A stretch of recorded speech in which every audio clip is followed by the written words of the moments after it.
Did about $100,000 in sales doing just used books my first year. Definitely don't need a lot of money to get started. Just having a repricer in general is going to massively grow your sales. And then specifically when I went ahead and upgraded to the AI plan, I saw like several of my best wholesale SKUs, like the buy box rotation on those items, like doubled overnight. I was even finding some cases where AI was bringing the buy box up higher.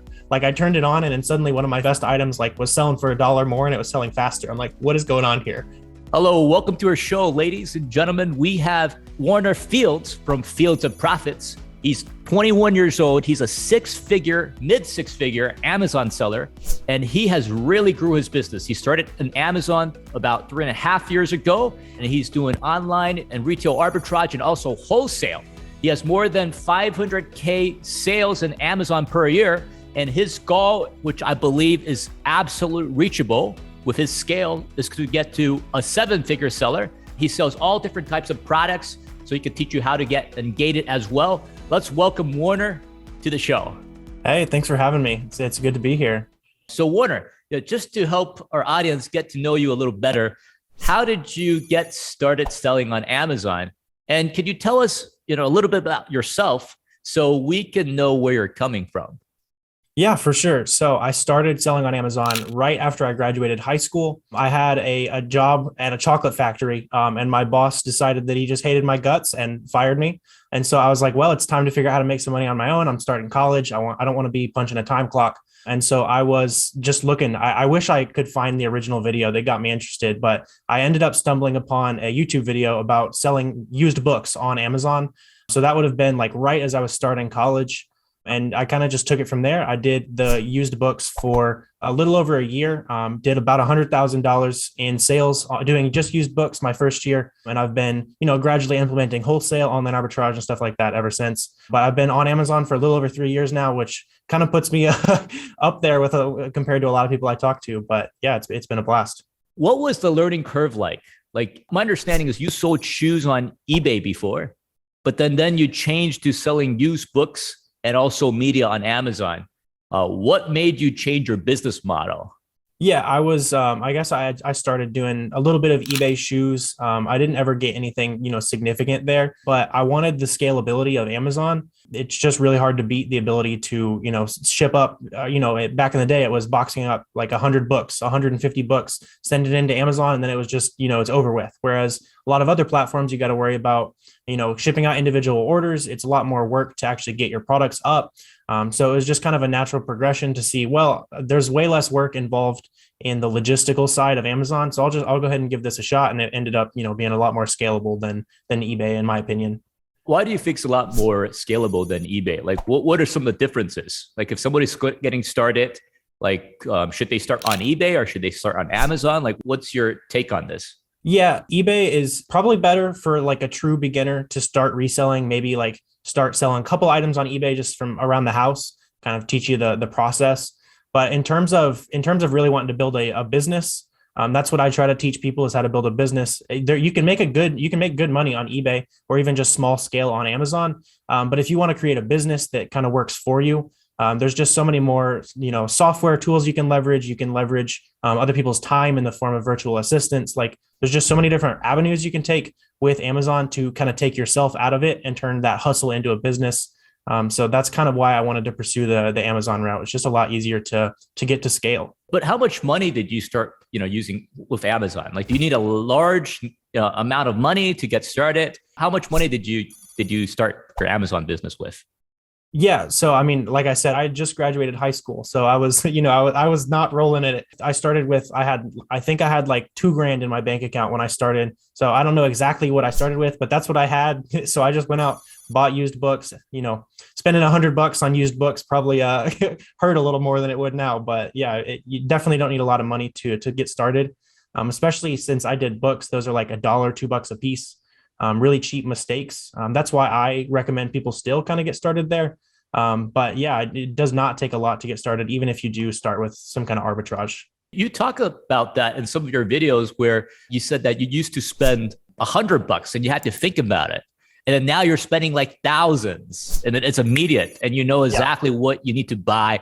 You can already see like this stuff is going to sell. Like, how long did that take? Like this whole process? Like, how long does it take to learn that?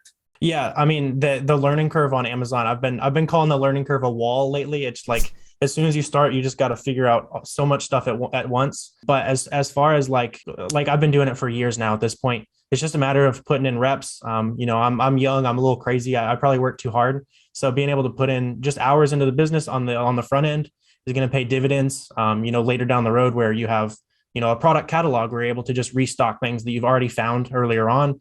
And then as far as adding new products, it just becomes kind of second nature. So for those of you that are kind of just starting out, maybe having a little bit of trouble, like the learning curve is immense, but I promise you it's worth it if you get over it. So Warner, you started your Amazon business in your freshman year, and you became a six-figure seller during your senior year. You even dropped all your minors just to graduate early. How has the Amazon business influenced your education and vice versa? Yeah, for sure. So I definitely did not treat college with the respect I should have as we got closer to the end. It was definitely a little bit difficult to stay focused on classes when it's like, whoa, I've got this thing I'm working on. Like, my senior year, I made over $100,000 in profit just on Amazon. So it's tough to sit in classes when you got that. But at the same time, I did learn some skills that are going to be nice to apply to my Amazon business. Specifically, I learned Chinese. So I'm excited to implement that when, creating my own products and doing some private label stuff. But there, it can't ever hurt to have a backup plan, which is kind of the main reason why I ended up finishing it.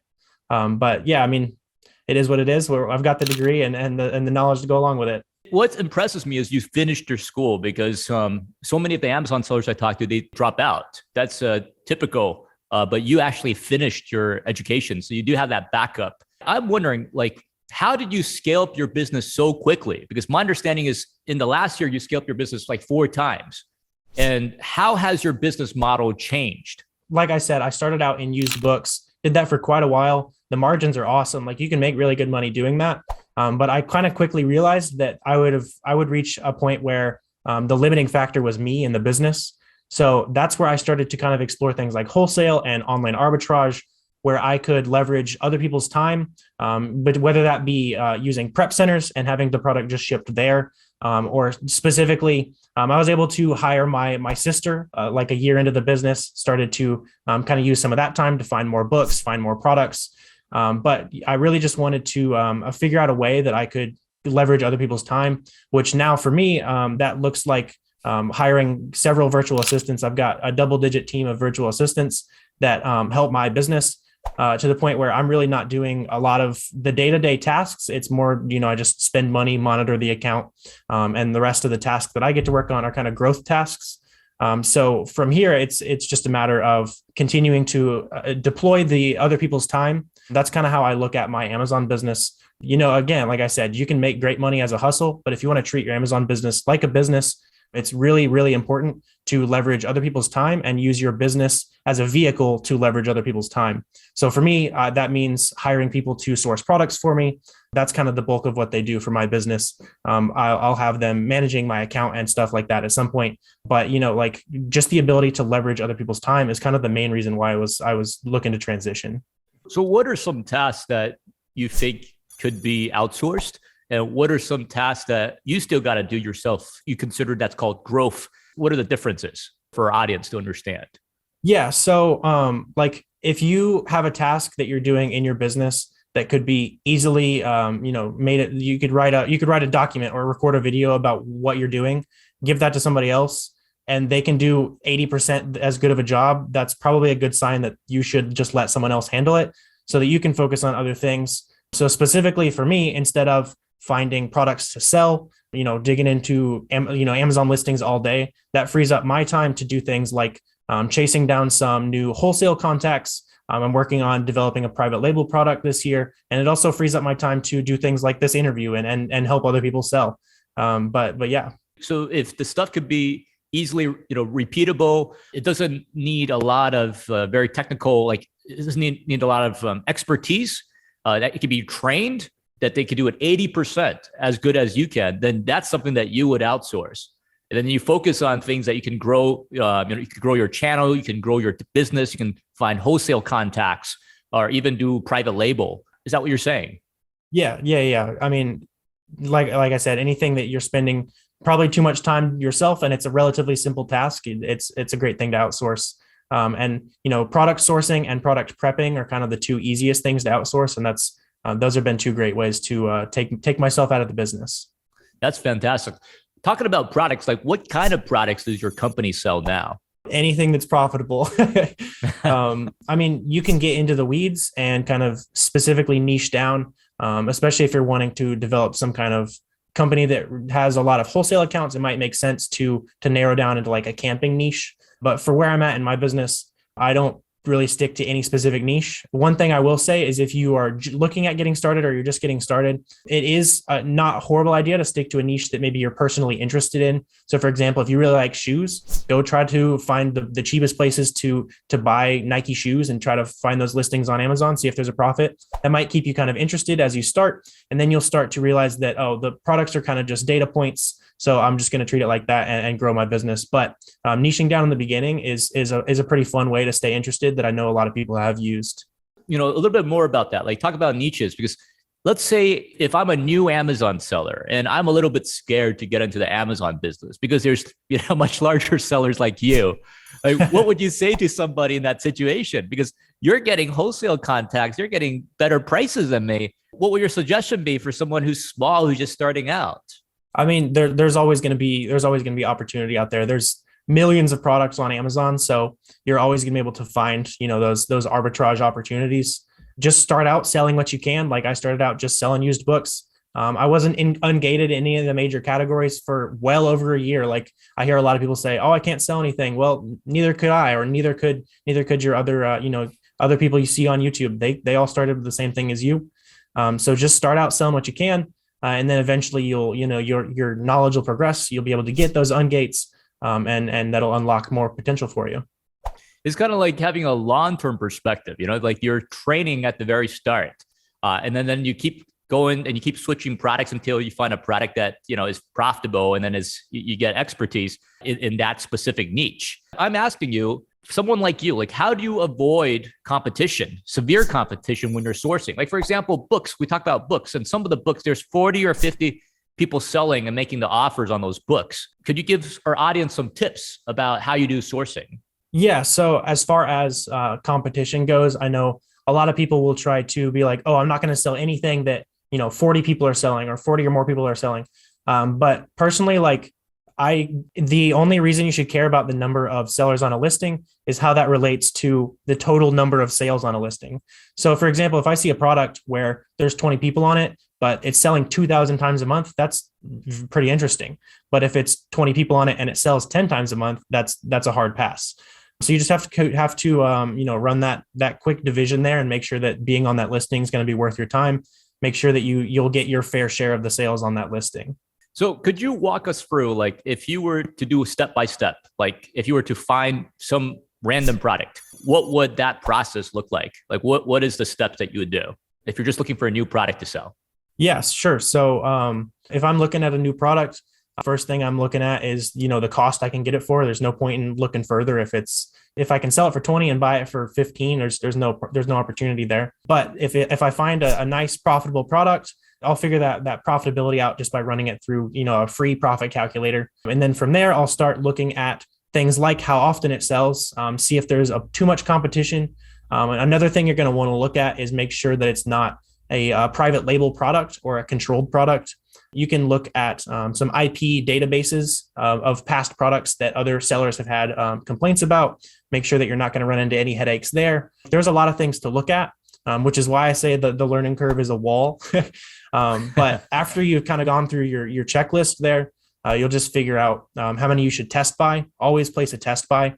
And the reason that monthly sales estimators are kind of useful, I don't think they're like the end all be all. It kind of just means, do I buy 18 to test it? Do I buy 50? Do I buy 100? That's kind of how I use a sales estimator. I know a lot of people kind of stress about that, but it should really just kind of inform your test buy. And then after you have that test buy, you found a good product, figure out how fast it sells, then you have that real data to go and figure out how much you should buy next time. Usually when you're sourcing a product, what kind of ROIs are you looking for, like a minimum ROI for your mins? Would you suggest people? Yeah, so my baseline is 35% ROI. That's kind of what I'm looking for in a perfect world. But you should always be willing to compromise or need to go above that based on volume. Personally, like I think Amazon is absolutely a volume game. So if you're able to take a product and you can make 25%, 30% ROI, but that product is guaranteed, like the price has been a straight line. It's basically a guaranteed profit. I'm going to take that. But if it's, if the Keepa chart and the price looks like this, like it's got a bunch of mountains, maybe I have to shoot for 50, 60, 70% ROI to kind of price in that risk. The same thing would have to go for much slower moving items. It would need to be a lot higher than 35% just to make it worth that risk. The inverse is true. If stuff's selling really fast, I'll take a little bit less and keep the money flowing because that's what it's all about. Yeah, talking about that, like, because you might have a product, sells well, and then suddenly a bunch of people come in, and then the price just tanks, or Amazon goes in, so yeah, talking about like having that cushion, that ROI really mitigates the risk. But it's not easy to find products with over 35% ROI, like, or is it? Yeah, what do you think?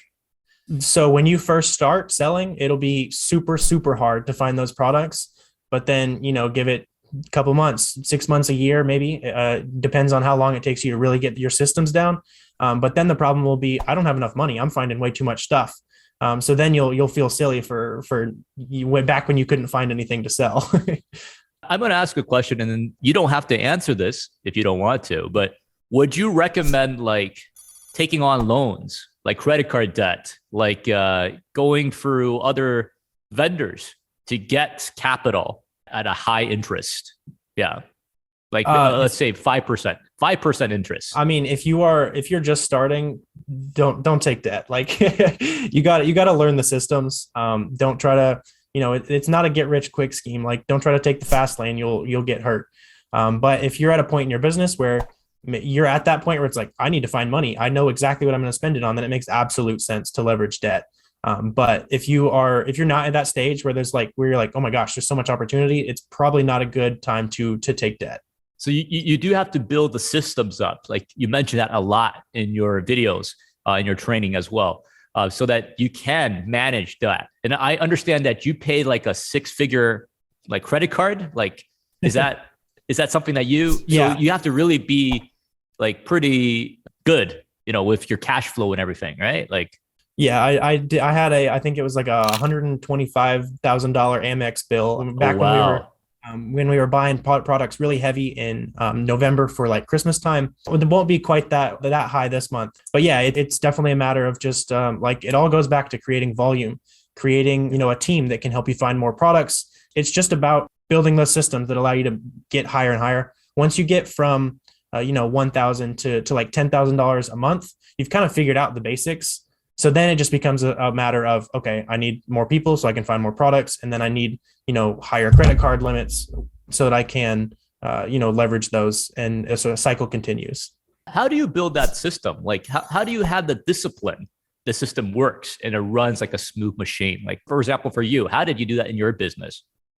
So something that really helped me systemize and like a daily goal that I knew I had to meet so that, in the long run, it can feel really intimidating to hit those long-term goals. So I tried to break it down in terms of daily spending goals is what that specifically meant for my Amazon business.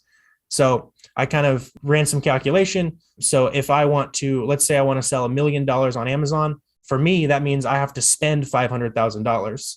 So then I have to break that down in terms of month and then day. And then that probably sounds really intimidating to a lot of newer sellers. So just break that down in terms of what your business wants to do. Maybe you want to do $10,000 next month. So spend 5,000, then that means you spend like $150 a day or whatever that works out to be.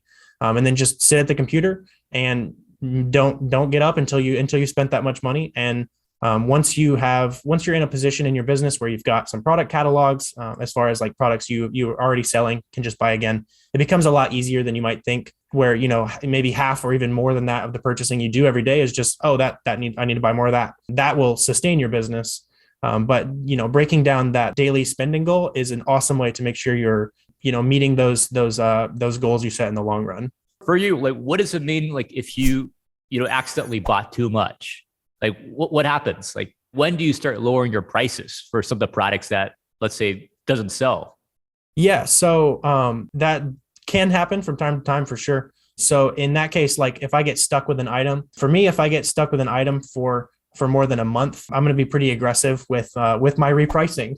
Shout out to BQool. And that's the point where if I get stuck with, if I get stuck with too much of something, I need that money back. Like all goes back to being a volume game, right? So I'm going to be very aggressive with getting those sales that I need and kind of putting that inventory level back to where I want it within, a month or 6 weeks worth of stock. And then so that I can reinvest that money into something else. Because a lot of newer sellers will try to, hold on to something that maybe it didn't go as well as they wanted. Like they're not making as much money or it stopped selling very fast and they're scared to cut the prices. But if while your money was sitting there doing nothing, a smarter seller than you was cutting their price, and then they have that money again and they are making 35% on it again. Meanwhile, you're just sitting with junk inventory. That's really require this kind of business mindset, like having this business operations in order for you to do this business like day in and day out. What kind of mindset like do you recommend to have in order to do this business like long term, like what you're doing, like do it full time? Yeah, Amazon is certainly not an easy business or hustle or whatever you want to call it. If you are not self-motivated and you're not good at doing a little Google problem solving, then you're probably not going to be great at Amazon. If you're a good problem solver or you're willing to, push through those challenges, then eventually you'll come to a point where it's like, oh, I kind of understand things. Naturally, there will always be roadblocks, but you've got to be very driven and a problem solver, especially when you're starting. What were some of those roadblocks for you, and then how did you solve them? Yeah, so the first roadblock for me was figuring out how to spend more money, because that's why I left used books. I couldn't spend that money fast enough. It was sitting there, doing nothing, like we've talked about. Making 30% ROIs better than zero. So for me, that first roadblock was going ahead and getting ungated, which is not as hard as a lot of the the gurus will try to convince you ungating is. So I just went ahead and got ungated in a couple of the major categories, and that opened up a ton of opportunities for me. And then I would say the next roadblock was reaching a point in my business where I just needed help. That's where virtual assistants came in. I can't think of any other major roadblocks, but I'm sure there will be some very soon, as is the nature of, being an entrepreneur. For used books, there must be a lot of listings, right? Like you must have a lot of different books, a lot of listings. Yeah. And then when you grew all those listings, I mean, was prices like changing the prices? Is that something that was very time consuming, or like what kind of challenges you face in that regards? Yeah, it's definitely tricky when you get into that many ASINs. It's part of the game. I used to use a different tool. I'm obviously not going to name it. That's I used to use for books, but BQool is a lot better for those items where you've got not one of them, because you do have to set those minimums and maximums. But that's kind of how I approached that back in the day. But yeah. But when did you decide to start using a repricer? Like at what stage? How many listings did you need? Yeah. I probably had like 100 listings or so. I recommend investing in a repricer as soon as possible, just because, that $25 a month subscription, if you make 3-4 extra sales, it's paid for. So if you look at it that way, like it makes total sense to get a subscription for a repricer when you've got like I probably had 100 books or so. Once you've got a little bit of sales, it makes total sense to jump into a repricer. Once you've proved the concept to yourself, because it's going to massively grow your sales, to not have to, monitor your pricing every day, right? Like having something just automatically doing it for you is super powerful. Why did you why did you start using BQool instead of other software that you're using before? I just wasn't happy with the other tool I had used. So I was just, poking around. I ended up finding BQool. I liked that I could really customize the rules that I wanted to set. It was pretty affordable for that beginner plan. And yeah, I just liked that I could control the minimums and maximums specifically. I had some experience with prices going way lower than I wanted them to. So I wanted to kind of control that. That really comes in handy for protecting those profits. Yeah, my understanding is you've been using BQool for a while now, for 2 years. Yeah, it's been about 2 years, I'd say. Yeah. Yeah. So how has BQool helped your business? Like I said, just having a repricer in general is going to massively grow your sales, but being able to, customize exactly what happens, like being able to just match the buy box and not undercut people, like that's major right there. And then specifically when I went ahead and upgraded to the AI plan, I saw like several of my best wholesale SKUs, like the buy box rotation on those items like doubled overnight. So that's, like $100 a month is nothing if you're able to grow that buy box rotation by that much. But yeah, it's been a big help, especially upgrading to AI has really leveled up those sales. That's fantastic. Does that mean like since you're selling the product more, then you're increasing your total number of units you're selling, and as a result, you're increasing your sales? Yeah. Is that what you mean by that? Yeah.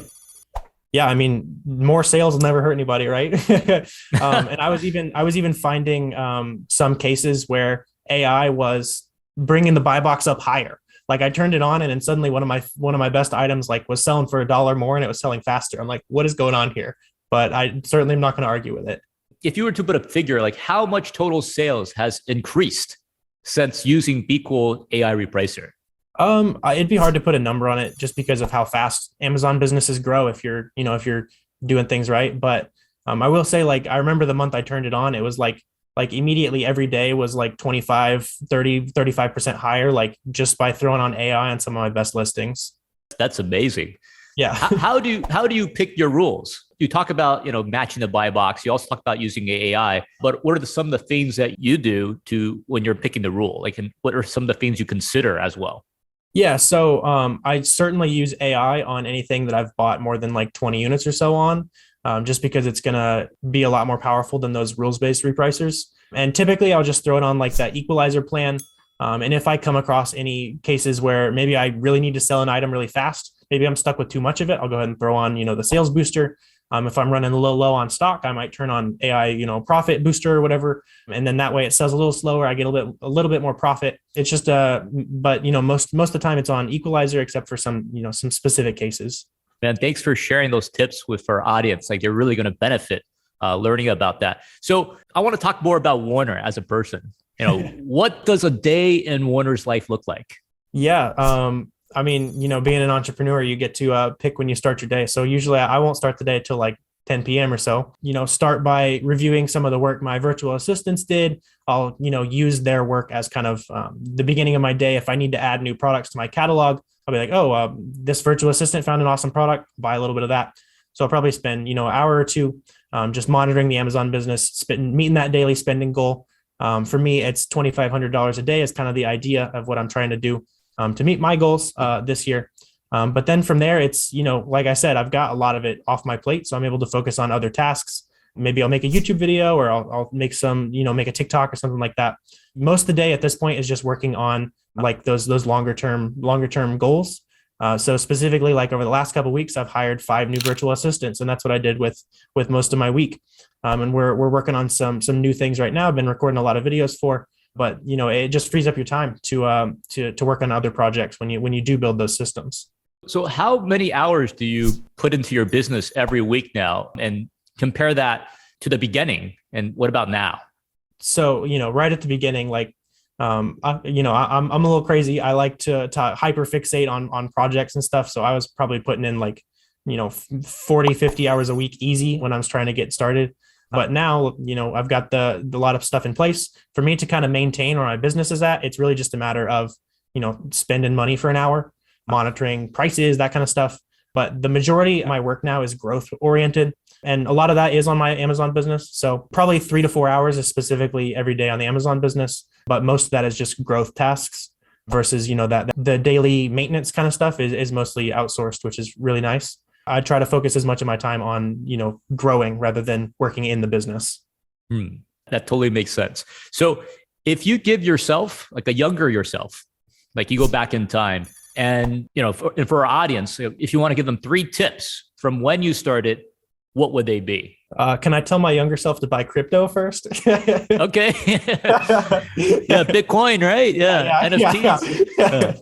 But yeah, for any of you guys who are, look on the fence about getting started, maybe you've sold a couple items, I would recommend, unlocking a couple categories, just some basic broad categories, get grocery, health and beauty. That's going to unlock a lot more potential. You don't have to worry about like a lot of people like, I want to sell on Amazon. How do I get Lego? Like, that's not where you need to start. Just start simple, start with you can sell, start with a couple of those major categories. I would also say like, you don't need to be intimidated by startup costs. Like I mentioned, I started with just a little over like $1,000, but I know some people who have started with 500 and now they're talking to me about how they're making $5,000-$10,000 a month in sales. Like that's awesome to see their growth. You don't be intimidated by starting an Amazon business, right? But I mean, it's, number three, it's really not like, it's not rocket science. Once you get over that learning curve, it probably feels like rocket science while you're, watching a bunch of videos on YouTube, trying to learn the processes. Once you get over that learning curve, it's definitely worth it. What worries you or keeps you up at night now? Yeah, I mean, probably the biggest thing is just, working with Amazon. Like the worst part of having an Amazon business is Amazon themselves. So that's kind of like the biggest thing that's out of my control that kind of worries me is maybe Amazon flips a switch and suddenly my business model isn't quite as viable. You can't live in fear of that, right? You got to make the best contingency plan you can. Amazon wants to squeeze more profits, like what they did recently. They increased their referral fees, something like that. So what's your future plan for your Amazon business? And will you pursue another career outside of Amazon? Yeah. So like kind of next 3 to 5 years for me on Amazon is going to be, eventually I'll try to phase out that online arbitrage. I don't know if I'll ever be fully out of it just because there's so many like random opportunities to make a good amount of money. But I will be kind of expanding into wholesale and private label. Hopefully most of my business will be that, just because it is a little more, stable in the long term. It's a lot easier to call up a distributor and say, hey, I want 500 units of this rather than, placing 50 orders on Walmart.com, right? Like it's just scaling into those business models that, you can spend money faster. That's, it kind of all goes back to that on Amazon. But as far as like career wise, like I'm, hopefully Amazon's around for a while and I'm able to grow my business into that. But if Amazon doesn't work out, then I'll just use the money that we're able to make on Amazon now to start something new. Like I can't imagine I'll ever have a job. I'll figure something out as far as, an entrepreneurial venture. So if you could have a superpower, like what would that be? I've thought about this extensively. I think it has to be teleportation, just because like you can go travel and see your family in a second and then go like eat dinner in France. Like I think it'd just be sick. Yeah, you can avoid all the COVID restrictions, right? Yeah, just boom, you're there. Yeah. So Warner, my understanding is you and your friends, you guys have a Discord group that specifically helps people get into Amazon and start out as has a large number of people on there. Can you tell us a little bit more about that? Yeah, so we started our Discord server, the Amazon Launchpad, kind of to take you from that Launchpad and go into space with your Amazon business. So we started that last year. It was July, August, and now we've got a little over 14,000 members in there. There's all kinds of great free information. We're just kind of trying to fight the world of people trying to sell you $2,000 courses, right? Like you can get started from that Discord. We've had a lot of members say that's kind of the biggest thing that helped grow their business in the beginning. But yeah, we've been working really hard to provide a ton of value in there, and it's free. So it's a win-win. Yeah, I've been on that Discord myself. There's so many nice divides, everything, very nicely, even have, different marketplaces.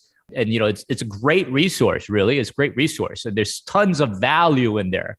Yeah. So for all of our audience, definitely go check out Warner's YouTube channel and also go to the Discord for more information. We'll have that in the description. Thanks a lot for your time, Warner. Really appreciate it. Yeah, we'll be talking to you soon and we'll see you in the next one. Awesome. Sounds good.